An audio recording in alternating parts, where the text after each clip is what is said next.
Hello and welcome to this O&DR Modurol video, Ford Dynamic Indicators Upgrade. This is video K002 in our series of Ford Kuga videos. In this video we're going to show you how we changed our standard indicator to these great dynamic LED indicators. They look really trick. I just love the look of these. Anyway, basically what we've done, we've upgraded the standard bulb to a dynamic LED lamp, as you can see at the top, which is like a 4-stage illumination. It gives this sort of push of light to the outside, so it indicates and sort of indicates the direction which you're going.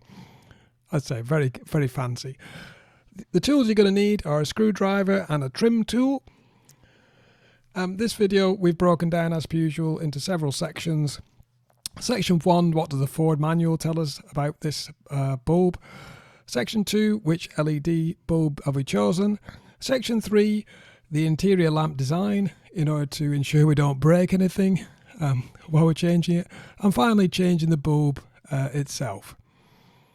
If you're interested in this video, please take a look at our channel, O&DR Modurol. There's lots of car content on there. And if you do find the video useful or enjoy it, please press the thumbs up. It really does make a difference.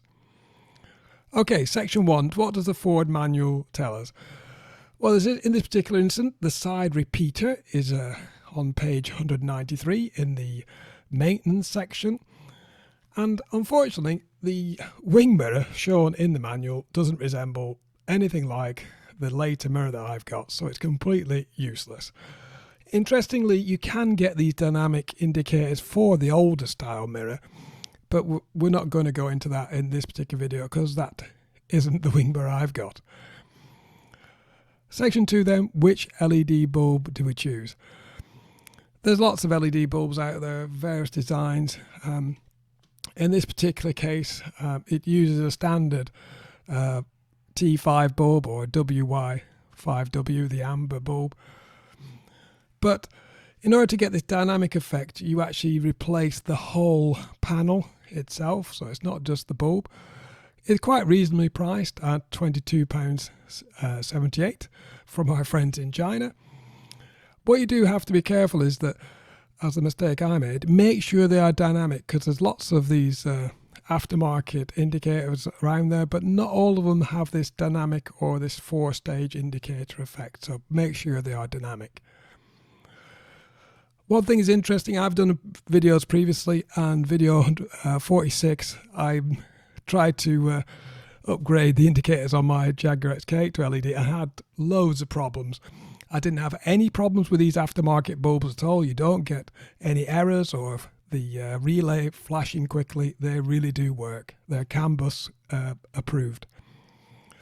Section 3 then, the interior lamp design, in order to assist us removing it. So the standard lamp has sort of 2 fixing points. There's a spring clip at one end and a retaining tab at the other. And sort of halfway along, or a quarter way along, a third of the way along, there's the bulb holder itself. This is replaced lock, stock and barrel with a new one. But instead of a bulb holder, it's all fully sealed, and there's a lamp stroke bulb connector to fit into the where the bulb would normally be connected. If you're interested in the part numbers for the standard lamp, the part numbers there at the bottom right hand corner. In order to do this, it's advised to remove the wing mirror cover itself. So let's have a quick look at that. It has lots of locations on the wing mirror outer cover. The ones that we're really interested in, these 2 top ones. And they actually engage on the top of the wing mirror housing itself on here. And they're particularly difficult to get at. So we'll look at changing the lamp now. So the method I use was actually to remove the mirror. You don't necessarily have to do this, but I find it's easier to get everything. So you need to get your hand as far behind the mirror as possible to support the center of the mirror to avoid cracking it or stressing too far, creating a crack. Give it a wiggle and it should come directly off.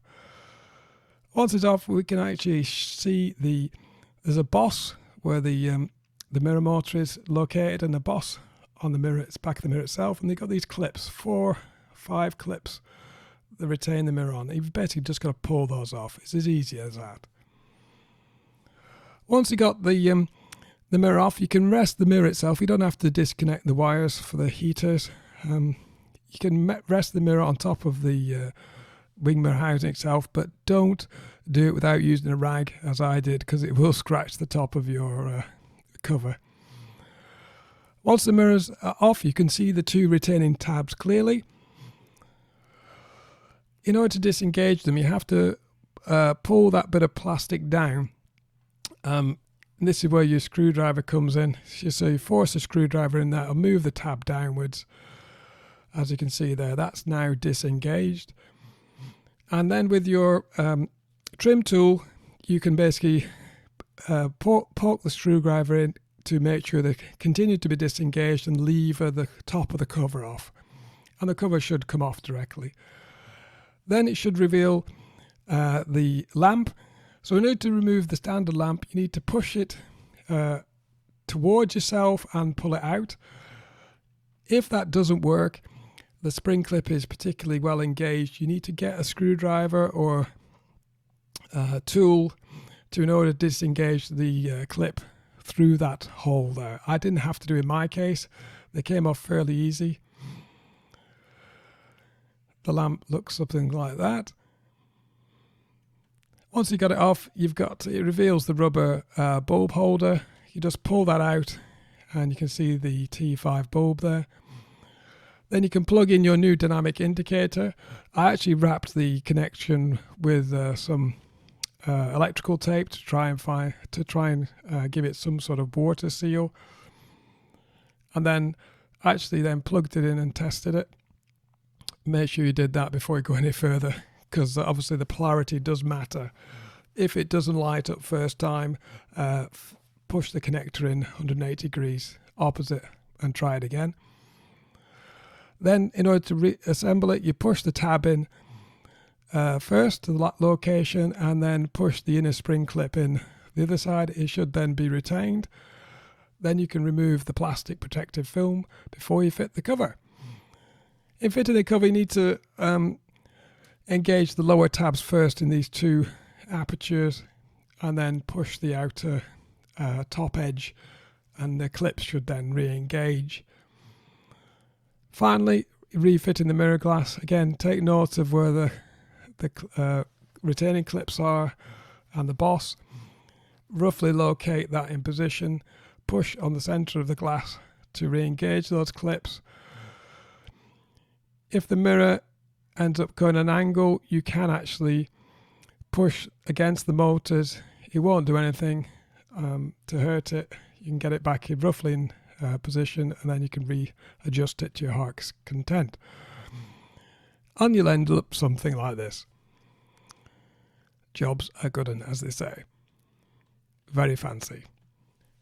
Coming next then, our next video is going to be about the addition of little over trims on your existing exhaust trims. A really nice quick upgrade that I've done on the Kuga. Really do look the business, and anyway, look forward to that video. Okay, I hope you find that useful.